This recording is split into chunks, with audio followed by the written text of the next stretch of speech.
Is this their king?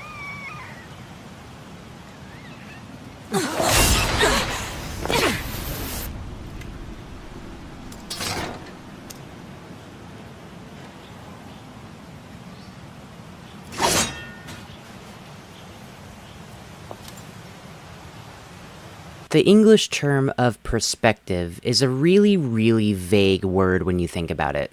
It's one of those words that desperately needs context in whatever sentence you're saying to actually give you an idea of what you're talking about. If I were to say the word blanket, odds are an image would immediately appear in your mind. If I were to say the word thought, you know what a thought is. But the word perspective is a lot more intangible, I think. And that's because depending on who you ask, it can mean any number of things. Your perspective on an object in the real world could mean how you look at that object. To get a different perspective would be to change your angle and get a different view of it, a different perspective. In the complete opposite direction, your perspective on an event or what somebody says to you is your perspective on that topic. To get a different perspective would be to look through somebody else's point of view, see where they're coming from, and get their perspective. And even in the realm of video games, perspective is a really vague word. It can pertain to the previous two things that I mentioned. But another, surprisingly complex definition is the game's use of camera. Primarily, what perspective does the game use? First person or third person? A given game's camera perspective is one of those under-the-hood mechanics that not a lot of players are going to pay attention to, or even really think about. Game developers, on the other hand, need to very carefully consider what perspective they want in their game. Don't quote me on this, but I'd like to imagine that since video games started incorporating a visual medium to their development, developers have started sort of playing with the idea of perspective. Basically, where is the camera in a play space? And like I said before, devs have released games that play with perspective in terms of what gameplay function it serves. We got 2D side-scrollers, or maybe a top-down. Even an isometric camera angle can serve several purposes, whether it just be artsy or giving you a better angle on an environment that you're in or something. There's a small handful of games that don't even conform to one perspective. Sometimes they'll change it up on you. But for the purposes of this video, I want to focus on two perspectives that games use. Those being first-person games and third-person games. I want to take the time today in this video to really compare and contrast these two perspectives. What are their pros and cons? What gameplay functions do they serve? And get to the reasons why a dev would want to pick one over the other. And with all that being said, what better of a place to start than to define what a first-person game is? So thankfully, defining a first-person game in any capacity is a mercifully short endeavor. It borderlines on not even needing a description of any kind. Basically, if you're looking through your player character's eyes, then that's a first-person perspective. Often you'll find that first-person games fall into the shooter genre, becoming the first-person shooter. But both the genre and the perspective are not mutually exclusive. That being said though, I feel like first-person games are a lot better at having a sort of laser focus in terms of what their genre wants them to do, and how the perspective might benefit that genre. I'll explain more about that whenever we start comparing the two perspectives, but just know that first-person games are by nature a little bit more limiting, but it means that they're allowed to focus a lot more on how the perspective can assist with the game itself. Third-person perspectives, then, are a little bit harder to define. And I think that just has to do with third-person games being the most plentiful. Let's think about it like this. If you were to set out gigantic bowls, and then label them and sort them by the perspective of a given game, you would have something that looks sort of like a small number of isometric games, and then a slightly bigger number of top-down games. You get a pretty big number of games that are in the first-person perspective, and then the third-person bowl would be just so absolutely gigantic it wouldn't even let the other bowls exist, basically. That is to say that the third-person perspective is sort of a catch-all for just about most games. The second place would definitely be first-person games, but the difference between both of these perspectives would be the equivalent of you playing like Mario Kart or something, and while you might be in second place, your friend is in first place, and they have lapped you specifically about 3 times already. They already finished the race, and there's no chance of you even coming back remotely. I don't want to say that third-person games are basically just any other game that isn't a first-person game. That would be just straight-up disingenuous to every other perspective. But the line is a lot more blurred here. And I think that's just because this perspective is a lot more popular of a format for games in general. If you want a really concrete definition, the best I can give is basically a third-person game is any game where you're looking over the shoulder of your character. You're not strictly looking through their eyes. It's weird because, I feel like third-person games are the only perspective you can give sub-perspectives to, almost. Like how a game has subgenres. I know that this description is still pretty vague, but the perspective itself is also just really, really vague. You could really honestly debate what game is and isn't a third-person game, and genuinely make good points for why you think like that. But nonetheless, that's where we're at. Now that we have these perspectives somewhat described, let's get into the real meat of the video and describe the pros and cons of each perspective. So before we get started with this segment, I have two things to mention. Firstly, just because these are pros and cons of a given perspective, doesn't mean that it's impossible for a perspective to still benefit or even do a particular aspect of a game right. First-person games put you in the shoes of a character, which can potentially mean that something like a first-person narrative fits a lot better. But there are plenty of third-person games that have good first-person narratives as well, as redundant as that might sound. That's just one example though, and even though one perspective might supremely benefit a given aspect of a game, it doesn't mean the other perspective can't not do something just as well.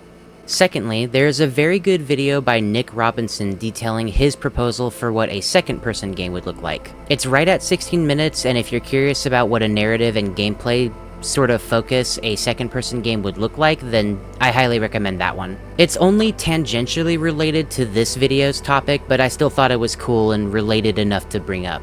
Link for it is in the description.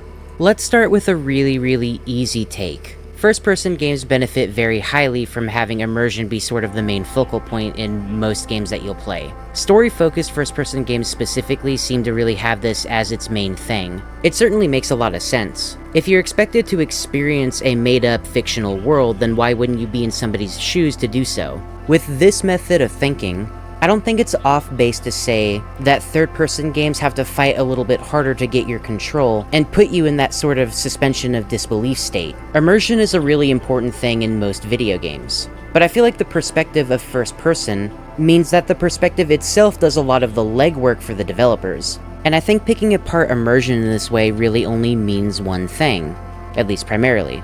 To be immersed in a game world is to basically believe that you're in it. And if you're puppeteering a character around in the third person, it makes that a lot harder to believe you're actually in the world unless that character is maybe relatable in some way, or you have a real tactile understanding of that third person character. It can take you away and sort of add this level of separation between you and the game that you're playing.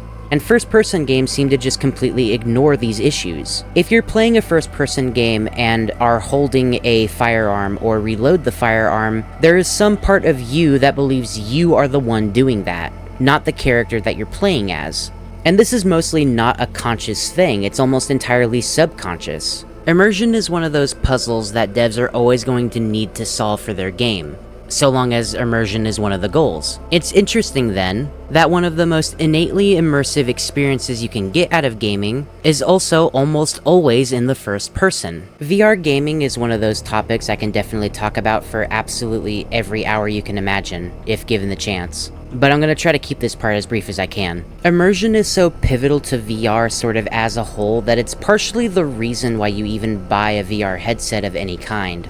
I think there's definitely like a childhood fantasy at play with that sort of statement too. You're one step closer to experiencing a fictional world on your own 2 feet with your own hands. And in this way, does it not make the most sense for most VR games to just be in the first person? There are plenty of other VR games that have other perspectives in them, certainly. But the reason so many VR games are in the first person is because they need the immersion aspect. It's a feature of the game, and it's why, when you think about it, so many VR games are a simulator of some kind. VR games are less of a narrative experience and more just an experience, which is kind of a problem for VR in general, but that's, like I said, another topic for a different video entirely. Go in there then. Don't look at me like that. Nonetheless, I think it proves the point that first person is just more immersive. It's not impossible to be immersed in a third person game, but first person, I think, certainly makes it much easier to be immersed. It's weird to me though, because immersion is one of the more psychological things that a dev asks from their players. But you know what's also pretty psychologically entrenched and also is related to immersion in general? What? Please. Go over there.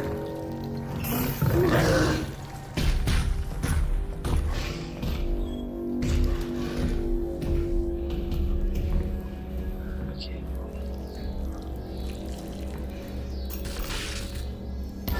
I swear to God, stop! I had a feeling that was gonna happen. No, back over there. Why did that just happen? Panic! Stop! Stop! Oh my God!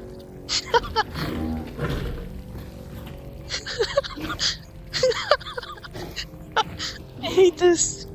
Horror is probably my second favorite video game genre, right behind character action. The reason why horror might be one of my favorites is likely just due because of what it asks of the player. It immediately asks you to be immersed in the environment, and I promise this is the last time I'm going to say the word immersion. No surprise there, though, that most horror games are set in the first person. Despite this, there are plenty of third-person horror games as well. Now, why would that be the case? We've already discussed that third-person games have to pull a lot more legwork in order to actually get you involved in the environment. Maybe the question actually is, what kind of horror are you going for? Because there are several different types of horror games, and different way that horror can affect a player. I could make a video just about horror games and the different types of horrors you come across in a horror game. But a lot of the things that makes a horror game work is basically the limitations that the player has. It could be something as simple as you don't have very many means to defend yourself. But also it can be a perspective thing too. If your peripheral vision cone is a lot wider, say in a third-person game, you're going to be able to see more of the environment, which can work to the wider game's benefit certainly, but might dampen some of the effects of the horror game itself, or the horror aspects of the game. I feel like it's a lot easier to have sort of a claustrophobic feeling in a first-person scenario. But if you want to try to make a game or play a game that has a huge enemy number, or even just more than a couple enemies on screen, then the horror can instead come from the sense of being overwhelmed by everything. A sort of horde mentality that's rapidly approaching you. And if you have the options to deal with that horde, even if it is extremely harrowing, it might be a wiser idea for the developer to instead make a third-person game where you can see most of the enemies. Depending on what a developer is going for, there's a lot of ways to make a game good. Horror games in specific, though, are a perfect little microcosm if you just compare one versus the other and see what makes the horror work in those games. It can be just the simple scares, but it can also be a feeling of dread or just straight up being terrified. It can be existential, and it can even be a sort of hopelessness feeling, especially if you're facing a large number of enemies. Fear, of course, is an emotion, and making an entire genre based around an emotion is a really interesting thing, and a perspective of a game can help pave the way for that horror to be effective. What you can't see or what you can see is just one particularly important little part of games that can help elevate the entire experience. Whether or not you count fixed camera angles as a third-person perspective is going to be a thing that's based mostly on who you ask. Like I was talking about before, it can kind of be seen as a sub-perspective. But one thing it is certainly not is first-person, and as a result, it sees completely different benefits. Just the environment in a good horror game can be its own source of horror, and third-person games, whatever form they may take, let you see more of that environment. Games with a fixed camera angle, for instance, can sort of give you this feeling that you're really, really small, that you're being overwhelmed by the environment itself. It could even potentially make you feel like you're looking through security camera footage. You're a voyeur sort of spying on somebody, and that can help make you feel uncomfortable, which is sort of the main point of a horror game. Aspects of horror games can even show up in games that are distinctly non-horror, and deciding to go that route specifically means that you can tell some specifically great stories, whether or not they have to do with the wider game's story or simply just a side story or a side quest or something. But perspective itself also brings its own strengths into telling a story.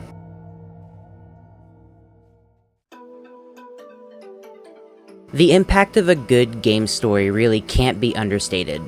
A good game story might be one of those things that forces you to remember the game even after you're done playing it. And the impact of a game's narrative can be helped by any number of things, including the player perspective. Like I said before, perspective is a really funny word.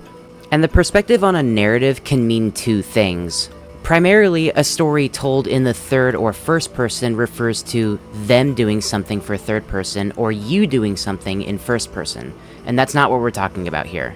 Like every other topic before it, I want to focus on the visual aspect of a perspective to help further the narrative of a game's story.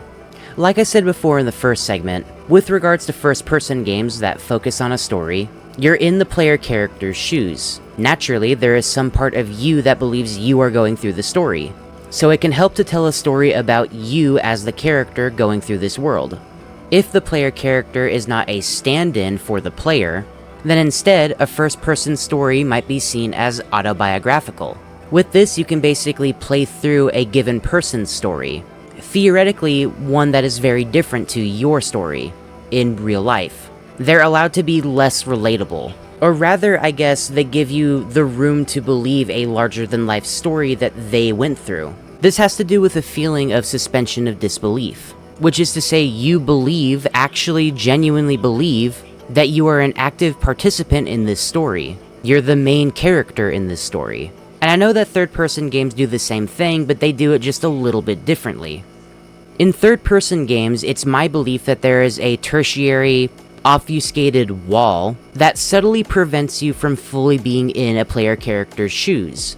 This can, in many ways, fall into a proper third-person perspective for the sake of the story. They are doing the thing. You are making them go through these events, making the story progress, but they are still the active participant themselves. The layer of separation is a lot more obvious here, but really good third-person stories use that to their advantage. In a way, they can be less tied down to the player's expression. But there's a whole bunch of ways to make a really good game story too. Perspective, in every sense of the word, can be played with, changed and mutated and deconstructed. The most immediate example that comes to mind is actually Amnesia: The Dark Descent. You basically go through most of the game playing as a stand-in for the player, a vague, barely named character that doesn't talk very much, and goes through the motions of the game in a real personal feeling way. And without spoiling too much about that game, what you'll notice is that as you get to the climax of the game, you begin to understand that you are playing as a preconceived character. This is a person who has gone through their own things, and they've had events in the story prior to your experience playing as them. This is a specific kind of narrative that sort of flip-flops itself. It goes from being a personal journey of the player to being sort of a recollective tale of the player character. And I don't know, I just think that's really cool. There's nothing saying you can't bend or break the rules whenever it comes to how to tell a story. Actually, you can bend or break just about any rule in a video game so long as it makes the game better. But video games need gameplay too. And how does a perspective influence that? I think it's fair to say that perspective influenced gameplay the most out of all the things that we've talked about. Obviously, if your game has a lot of shooting and it's set in the first person, it's a first-person shooter. But the nuance goes a little bit deeper than that too. Your perspective in a game can dictate your capabilities of the character that you're playing. If you're playing a game where your character is capable of doing 26 consecutive somersaults, it would be pretty disorienting to have in first person. This, of course, doesn't stop first-person games, and they're able to make that work by slowing it down or giving a long cooldown or something. But I think most people will agree with me that third-person just fits the athletic nature of a character a lot better. There are a lot of games nowadays that give you the option to change the perspective as well. What I've noticed, though, is that unless it's a straight-up feature of the game itself, switching from third-person to first-person or vice versa, well, I mean, it can have some pretty weird effects on the game. Being able to run through an environment in the first person in a Souls game is really cool, but it comes at the cost of being able to use most weapons effectively. And yeah, I mean, maybe that was a bit of an unfair jab, of course it wouldn't work for those games. Those perspectives don't really fit those games.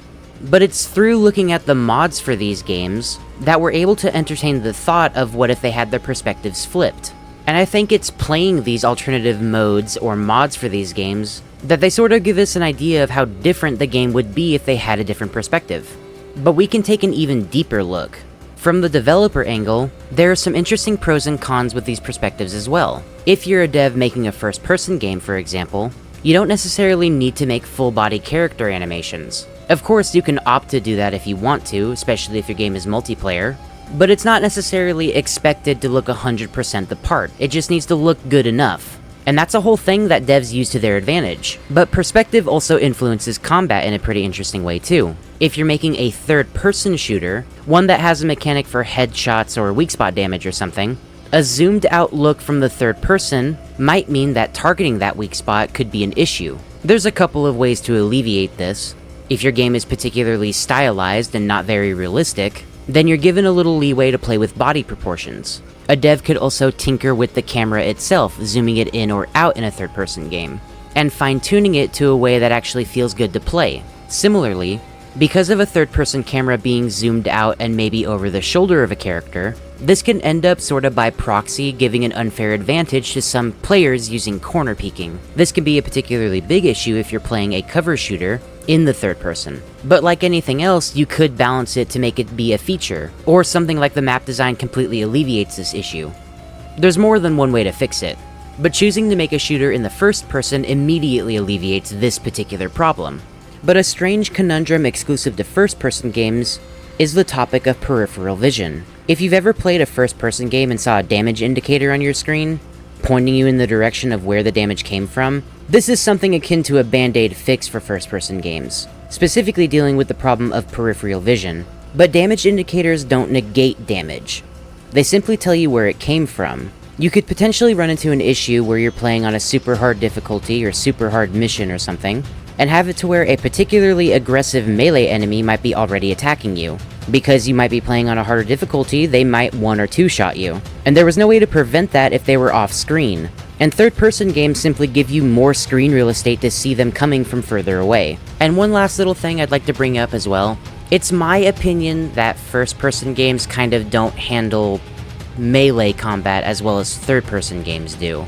Part of this is going to tie back into the athletic player character thing that I brought up before, but being able to swing a melee weapon around is a really involved thing for a body to do. Hitting the ground really hard with a warhammer or something, or spinning around with a greatsword, I don't know, doing flips with a pair of dual daggers or something. It's stuff like that that can be pretty disorienting in a first-person perspective. But also, it might be hard to gauge how far your melee weapon hits in first person. You don't really know how long your weapon is in first person. Or at least personally, I have a harder time figuring out my attack range in first person. I guess that is to say that just third person games are better at giving you an idea of how long your range is at a glance, at least in terms of melee combat. At the end of the day though, none of these are particularly huge issues. They certainly can be if left unchecked, but choosing the correct perspective is one of those things that's going to, like I said before, do a lot of the legwork for allowing devs to create the proper gameplay experience.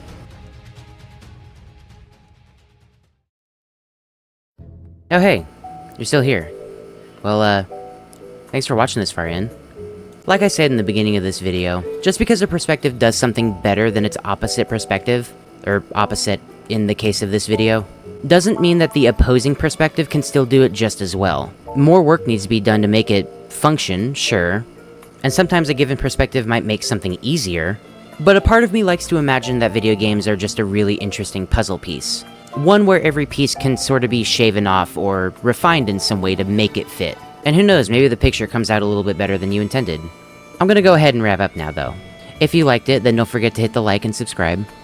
And as always, I have a Patreon. It only has a single $1 a month tier, but choosing to donate will give you access to a Discord, and lets me shout out your name at the end of these videos.